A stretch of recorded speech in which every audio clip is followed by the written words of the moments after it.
Madame Garcia, on se retrouve près de Pierrepont, il est 2h30 du matin et en compagnie d'une quinzaine de gendarmes. Vous avez mis en place un contrôle routier près d'un rassemblement festif regroupant quelques 500 personnes. Le but principal est surtout de faire de la prévention en faisant voir la présence des forces de l'ordre. Absolument. Même si je suis présente sur de nombreux contrôles routiers, je privilégie toujours la prévention. Et même les contrôles routiers où on ne verbalise pas, j'estime que c'est un contrôle réussi. Donc là, dès qu'on a su qu'il allait avoir un rassemblement important de jeunes au pays de la Serre, donc à Goudelancourt, les Pierrepont, parce qu'au départ c'était prévu à Renneval, intitulé La Feria du Grand Nord, on s'est un petit peu inquiété, d'autant plus que c'était sur des petites routes que les jeunes allaient repartir en pleine nuit après avoir fait la fête. Donc on a mis un dispositif pour les protéger d'eux-mêmes, en fait, avec des contrôles alcoolémie. Donc nous allons vous suivre toute la nuit. Madame, on se retrouve, il est 4h50 du matin. Au bout de 2 heures de contrôle, on peut s'apercevoir que les personnes sont raisonnables en termes de consommation d'alcool. Je suis très étonnée, effectivement, et très agréablement étonnée. Déjà de voir que toutes les voitures, en fait, qui sortent progressivement du lieu festif, je pense, sont au courant de notre présence, ont eu le bon réflexe de mettre au volant une personne qui n'avait pas consommé d'alcool ou très légèrement, qui se savait en fait capable de conduire, parce que notre inquiétude c'était que les participants à cette fête venaient des Ardennes, venaient de la Marne, de la Somme, de l'Oise, donc avaient quand même beaucoup de kilomètres à faire pour entrer chez eux en toute sécurité. Donc ça se passe relativement bien, puisqu'on n'a pas de mauvaises surprises et de taux de consommation d'alcool assez fort. Je remarque aussi que ce sont surtout les jeunes filles qui se sont dévouées pour prendre le volant, mais je remarque aussi que l'organisateur de la soirée avait prévu de distribuer à chaque participant un éthylotest pour pouvoir justement se tester, que c'est un bon geste. Et nous avons aussi remarqué beaucoup d'allers-retours des parents qui venaient chercher leurs enfants, ainsi que la présence de la Croix-Rouge sur les lieux festifs. Absolument, je pense que c'était une soirée bien encadrée, c'est pas toujours le cas. Et même si c'est bien encadré, c'est important qu'on soit vigilant dans un second temps, en plus pour vérifier si certains justement écoutent bien les préconisations de l'organisateur et nos préconisations. Madame, il est 5h15 du matin et nous avons parlé un peu trop vite tout à l'heure car une demoiselle s'est fait contrôler en alcoolémie avec un taux de 2,20 g. Oui, alors je dois effectivement dire que je suis malheureusement là désagréablement surprise déjà de voir un taux aussi important. Alors on s'attendait un petit peu en fin de soirée à se dire il y en aura un quand même qui ne va pas écouter. Mais atteindre 2,20 g, en plus que ce soit une jeune fille, alors qu'elle soit malheureusement la seule à s'estimer capable de prendre le volant parce qu'elle est accompagnée de personnes qui sont dans un état encore pire, c'est un peu gravissime, quoi. Là, on protège vraiment les gens malgré eux. C'est-à-dire, heureusement qu'on est là. Alors, ils voient plus la contrainte, puisque derrière, après, il va y avoir 6 mois de suspension de permis. Puis après, la procédure qui va courir, mais déjà au niveau administratif, 6 mois de suspension de permis, c'est quand même assez handicapant sur le quotidien. Mais je pense que c'est pour faire prendre conscience aux personnes, c'est important.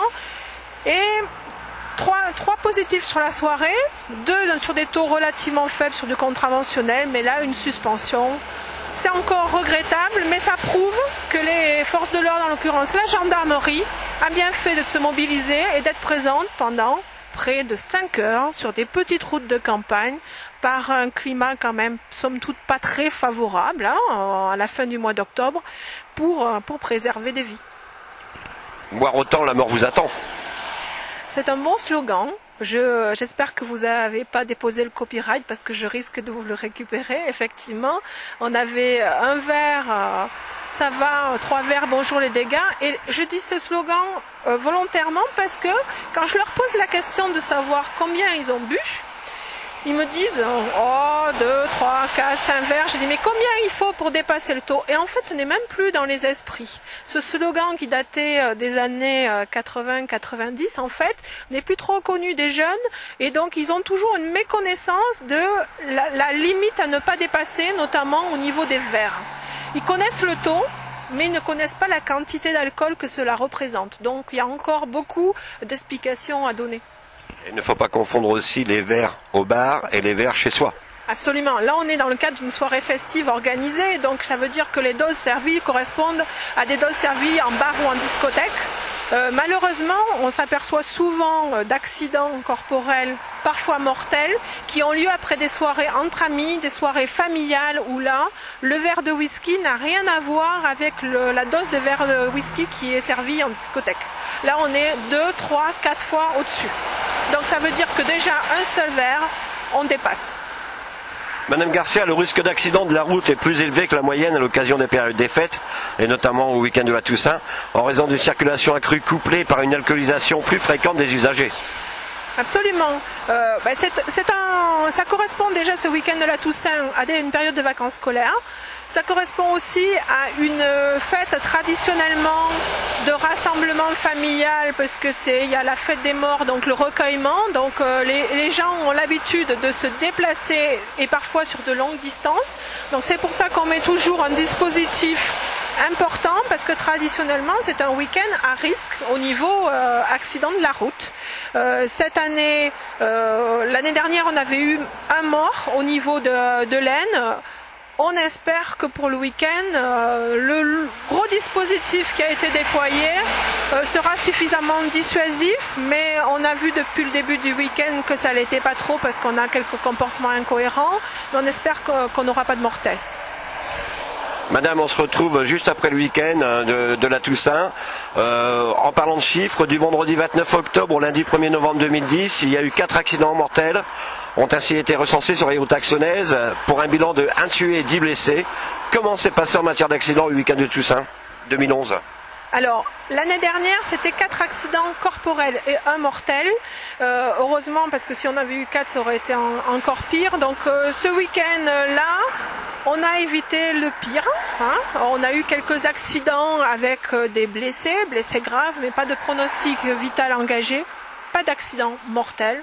Donc un week-end globalement positif, malgré de nombreuses rétentions de permis. On en parlait pour alcoolémie, avec des taux à 1,88 g, 2 grammes, 2,20 g, comme à Goudelancourt les Pierreponts, mais surtout des vitesses excessives, plus de 60 km/h au-dessus, plus de 60 km/h au-dessus pour un jeune qui venait d'avoir son permis en juillet. Il y a encore des comportements qui ont tendance à se marginaliser, mais ils se marginalisent parce qu'on met forcément de gros dispositifs sur les routes.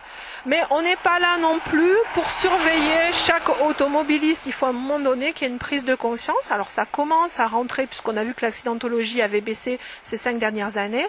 Il y a une recrudescence des excès de vitesse depuis le début de l'année 2011, un relâchement. On s'aperçoit quand même que dans notre département, dans l'Aisne, la préoccupation, ça reste quand même l'alcoolémie au volant, avec des taux très importants. Et se profile maintenant l'horizon, le week-end du 11 novembre, encore un gros week-end, vendredi, samedi, dimanche. Donc on va vous retrouver sur les routes. Oui, effectivement, policiers et gendarmes seront plus que jamais présents sur les routes. Alors au niveau de l'accidentologie dans le département, on a 2 types d'accidents. On a l'accident qui se passe sur la petite route départementale, où il y a soit une vitesse excessive avec perte de contrôle, soit une alcoolémie excessive.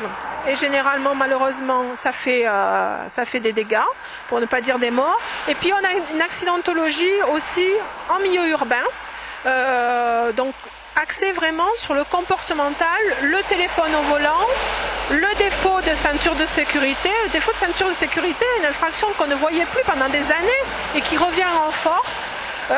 L'absence de clignotant, je rappelle quand même que l'absence de clignotant, notamment dans les ronds-points, peut entraîner des accidents graves parce qu'on n'indique pas aux autres conducteurs où on se déplace. Donc il peut y avoir confusion. Donc monsieur le préfet va organiser avant le week-end du 11 novembre, donc le mardi 8 novembre, une grosse opération, on va dire de sécurité routière en zone urbaine, donc dans les villes, justement pour ces infractions comportementales en milieu urbain.